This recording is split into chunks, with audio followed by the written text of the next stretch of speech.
Hello and welcome to the Fourth Down and Goal podcast, and we are going for it. My name is Jeff Bowden. Thank you guys so very much for joining me on episode 1 of season 2. So excited to be back covering spring football for a second year in a row. And this year with a brand new spring football league in the United Football League. So for those of you who might not be quite as in the loop, last year we had 2 spring football leagues. I covered both of them. We had the Rocks League, Dwayne "The Rock" Johnson's football league, the XFL, the third iteration of it. And we also had the United States Football League, the USFL, coming back for its second season in 2023. And over the offseason, after really both leagues put together a fantastic product, both league owners got together and decided to merge the leagues. And honestly, it was the best thing for spring football. And now we have the United Football League with the XFL division and the USFL division, respectively. Of course, we had to see some teams from both leagues dissolve. Luckily, they still have the trademarks, so we'll hopefully see a couple of those teams start being filtered in as time progresses and this league grows. But overall, I cannot wait, man. I think this league is going to be awesome. I have been wanting to see USFL versus XFL since last year, and now we got it in the form of a brand new spring football league. Today's episode is going to be the first installment of our roster breakdown series, where we're going to be going through just about each position group on each United Football League team, going over the most notable names and what they're going to bring to the table and what you can kind of look forward to. Some of the surprising cuts that were made throughout training camp, as well as projecting win totals for each team. Now, I do want to give a quick disclaimer. As I do this roster breakdown series, it is likely that a few things are going to happen. Number one being, I'm probably going to miss a player. So if you guys notice that I'm not touching on a player that you feel like I should, please reach out via social media. My Instagram is at Fourth Down and Goal Pod, and my Twitter is at Fourth Down Goal Pod. It sounds so stupid, but their character limit didn't allow me to put the and in. So they have some kind of prejudice over at Twitter or X or whatever it's called. They have some prejudice against conjunctions, and that is why soon they will cease to function. But those are my social media handles. If you could also follow me while you're at it, I would really, really appreciate it. And if you are watching on YouTube, if you could give this show a quick like and maybe hit that subscribe button and hit the notification bell while you're at it. And if you're listening on Spotify, I would really appreciate it if you could just take a quick second to give the show a 5-star review. And if you're listening on Apple Podcasts, a 5-star review would be equally as helpful. You don't actually have to write a review. You can just make up that. I don't know. Maybe your friend told you that you would find anthrax in your mail if you didn't give the show a 5-star review. It doesn't really matter. You can say whatever you want. It's just those 5 stars that count. So with all of that out of the way, let's get into these roster breakdowns. I am super excited. I hope you are too. It's going to be a ton of information coming at you. I got my tea next to me. My dog is on my lap. A candle is lit. The lights are nice and low. The adrenaline's flowing. The testosterone is pumping. And I am really ready to talk about some grown-ass men knocking the daylights out of each other. So let's get it. Today's episode, we're going to be breaking down the Houston Roughnecks, and I just want to clear something up real quick as I see a lot of confusion going around the UFL fan community. So, last year we had the Houston Gamblers in the USFL. That team and that coaching staff stayed, but the Gamblers branding was done away with, and now we have basically the USFL Gamblers Houston Roughnecks. They adopted the XFL Roughnecks branding Probably just because overall, I think the Roughnecks brand was more popular amongst the Houston community. They also had an established fan base already in Houston from the XFL last year and as well as in 2020. So I think it makes sense. I think it's awesome. I thought that was probably the best of both worlds, and being that most of the guys on Houston found new teams, I think it was the perfect way to bring those two teams together. But yeah, I wanted to clear that up for anybody still wondering. But for the Houston Roughnecks, we got Curtis Johnson coming back for his second year as head coach after leading this team to a 5-5 record in 2023 in what was a really, really good USFL South Division. They even beat the Birmingham Stallions, and I think it was like week 6.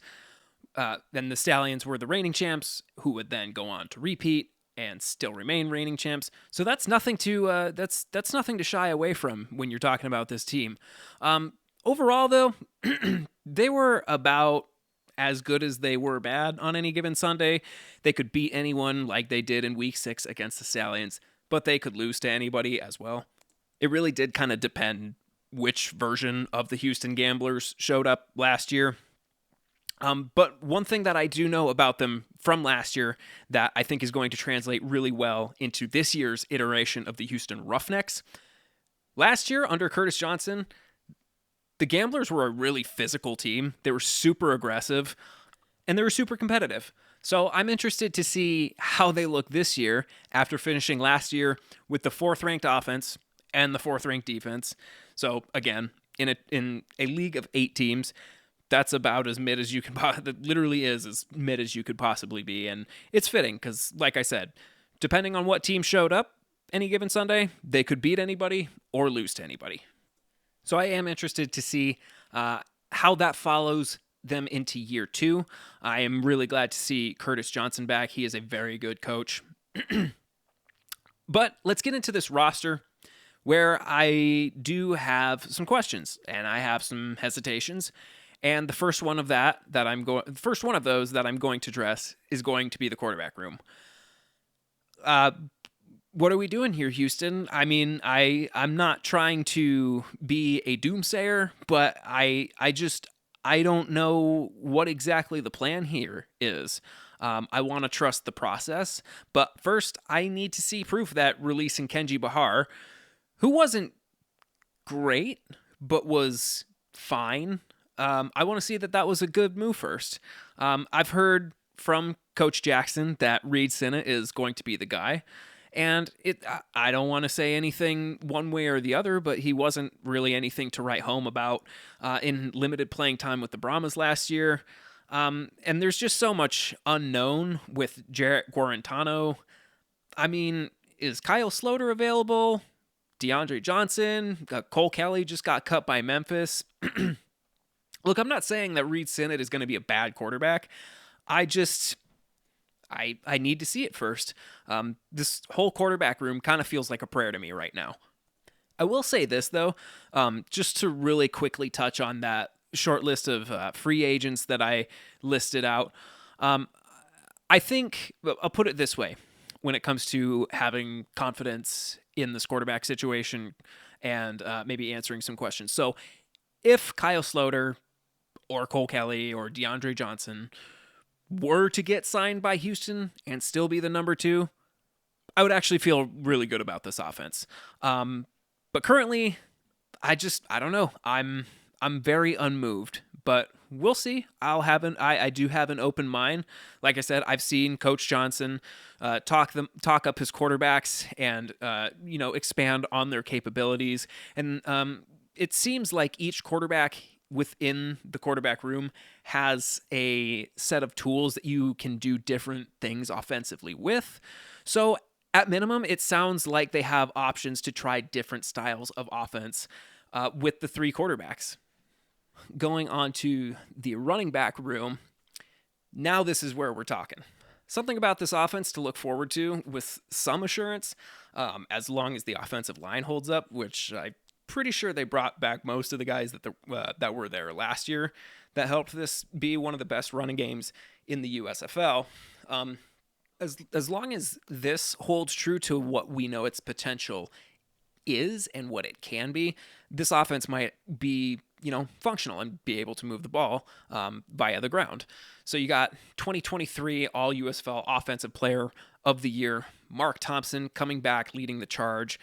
This dude runs like Derrick Henry or Leonard Fournette.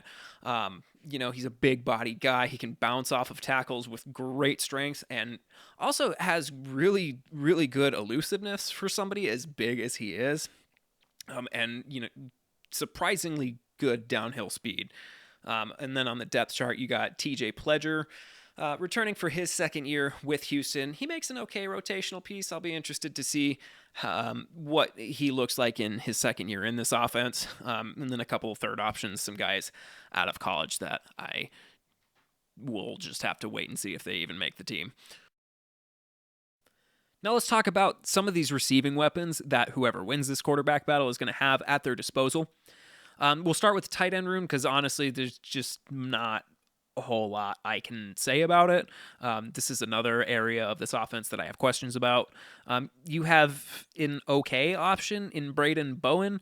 Braden Bowman. That name's not even hard to say. And as you guys are going to pick up as the series goes on, that the harder the name is to pronounce, the more I butcher it. But Braden Bowden, oh my God, I did it again. Braden Bowman. Unacceptable. Get your shit together, Jeff. Anyhow, he's an all right option at tight end, but I wonder if throughout camp one of these other guys can step into the starting role. Actually, I think it would be literally the other guy because I think there's only one other tight end currently on their roster, and I don't know who it is off the top of my head. But if somebody who knows more about him than I do can hit me up and let me know, please do. As far as the wide receivers go, this is definitely an area I have a little bit more confidence in.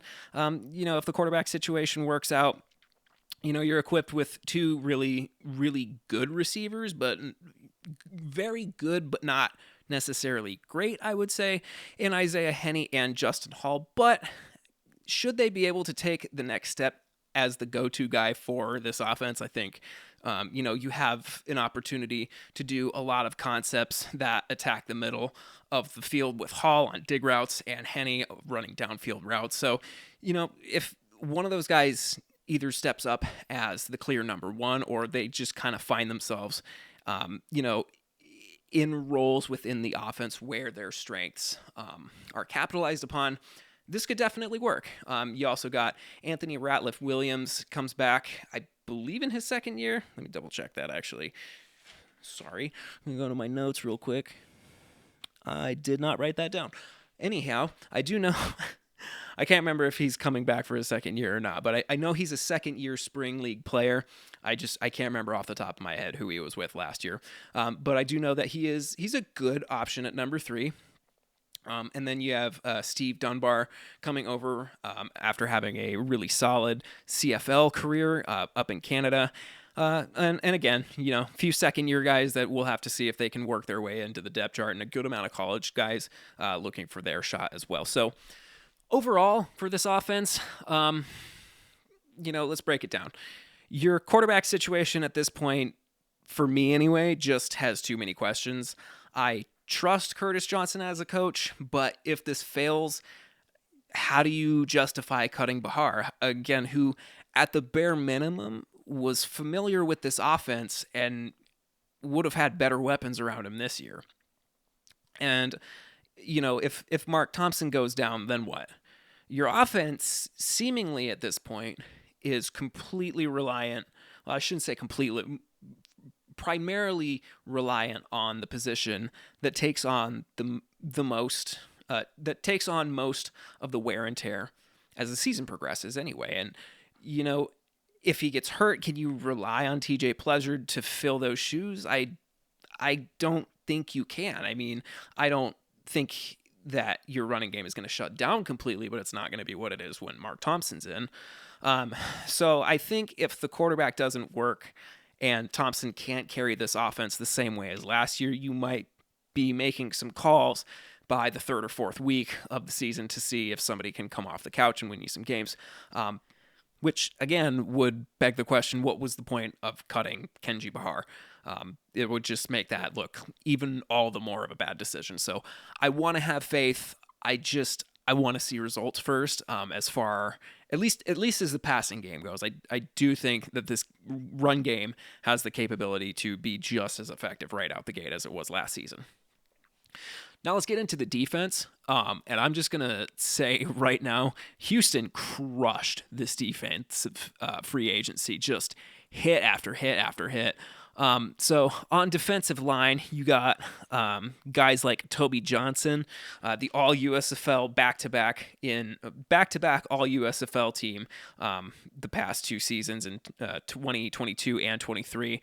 Pickup from the New Jersey Generals, and he's 6'4" and 320 pounds. He is as disruptive as they come.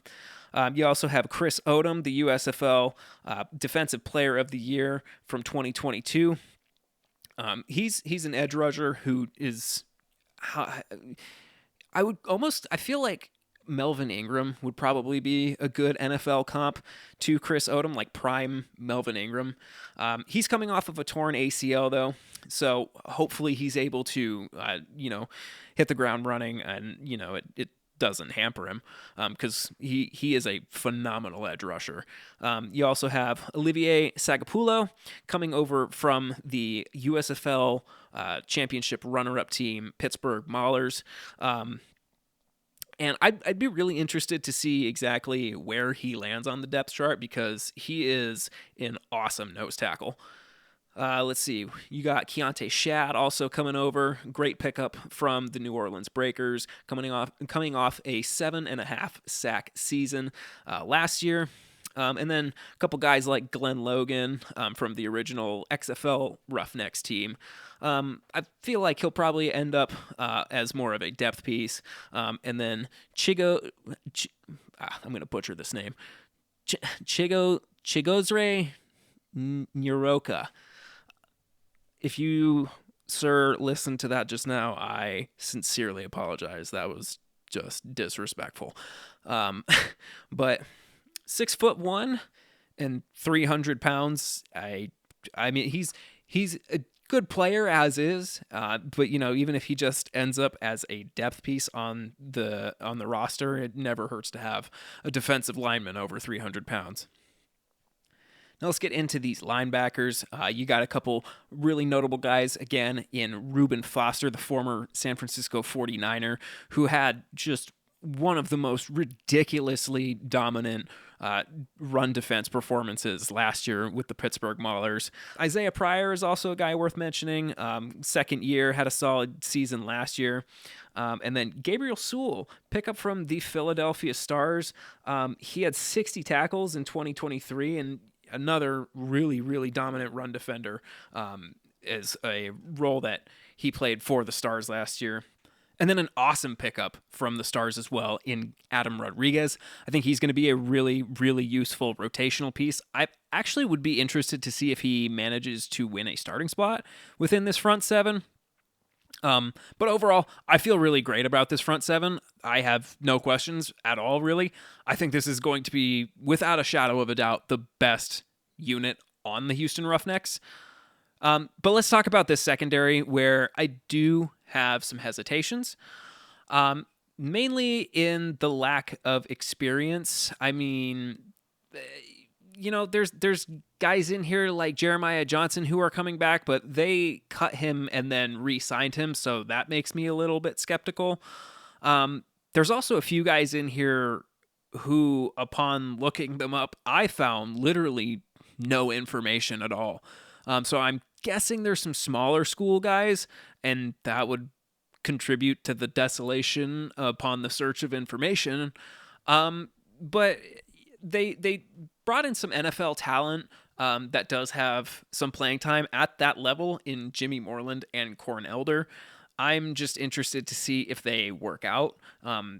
Just because you had NFL playing time doesn't mean you're going to pan out even in spring football. So outside of that, the only name I can think of worth mentioning is Manny Bunch, who had a great second year of spring football in 2023.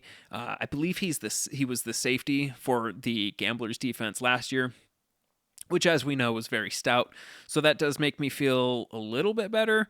But listen, I'm open to it. I have my reservations. I need to see it first, much like the quarterback situation.